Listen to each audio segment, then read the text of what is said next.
আসসালামু আলাইকুম রহমতুল্লাহ এভরিওয়ান, সবাই কেমন আছেন? আলহামদুলিল্লাহ, আমিও ভালো আছি। তো ইউটিউবার আলম হাসানের ও শর্মিলা আপুর ডিভোর্স হয়ে গেছে। তো 3 লাখ টাকার বিনিময়ে ওদের ডিভোর্স হয়ে গেছে, কারণ শর্মিলা আপুর কাবিন ছিল 3 লক্ষ টাকা। আর এই যে ভিডিওটা করতেছি আমি আমার দরজার সামনে বসে, তো দেখেন তো একটা মানুষের 3 লাখ টাকা কি পায়, তার জীবনে সবকিছু শেষ, মানে সবকিছু শেষ মানিয়ে যায়, শেষ হয় না।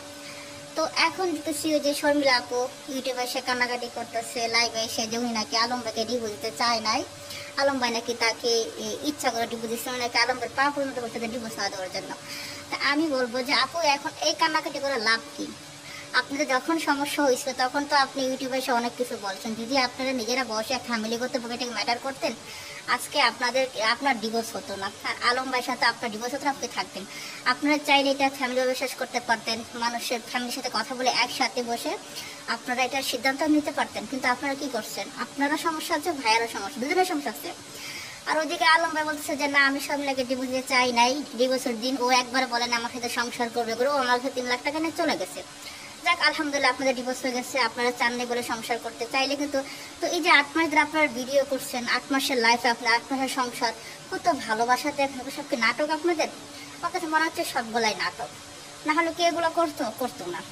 কারণ এখন কানাকাটি করে লাভ হচ্ছে। হ্যাঁ, এখন অনেক মানুষের বাজে কমেন্ট করে, অনেকে খারাপ কথা বলে, হ্যাঁ বলবেই তো, এটা তো আপনারা তৈরি করছেন। আপনারা যে এতদিন ভালোবাসা দেখাইছেন, তো এখন মানুষ অনেকে খারাপ বলে ভালো বলে, কিছু করার নাই। এখন যাই জীবন যেতে হয়ে গেছে, এখন দুজনের আলাদা রাস্তা যান, জীবনটা সাজান নতুন করে।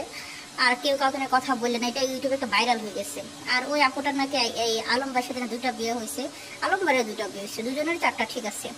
তো বাকি বয়স আপুর কি হবে সেটা যাতে হবে, দোয়া করে দুজনের লাইফটা যদি ভালো হয়, আর দুজনের নিজের ভুলটা বুঝতে পারে। যদি ডিভোর্সটা না দিয়ে যদি ওরা যে চাইলে ফ্যামিলি হয়ে বসে শেষ করতে পারতো, ডিভোর্সের কোনো প্রয়োজন ছিল না। কিন্তু ওরা দুজনেই কেউ চায় না, কারণ ওই আপুটার দোষ আছে আর ওই ভাইয়াটারও দোষ আছে, ঠিক আছে। তো আর আমি ভিডিওটা করতেছি আমার দাদার সামনে বসে, বললাম তো আজকে আকাশের ওদের সাইডটা খুব ভালো, আকাশ হালকা একটা বৃষ্টি মনে হবে।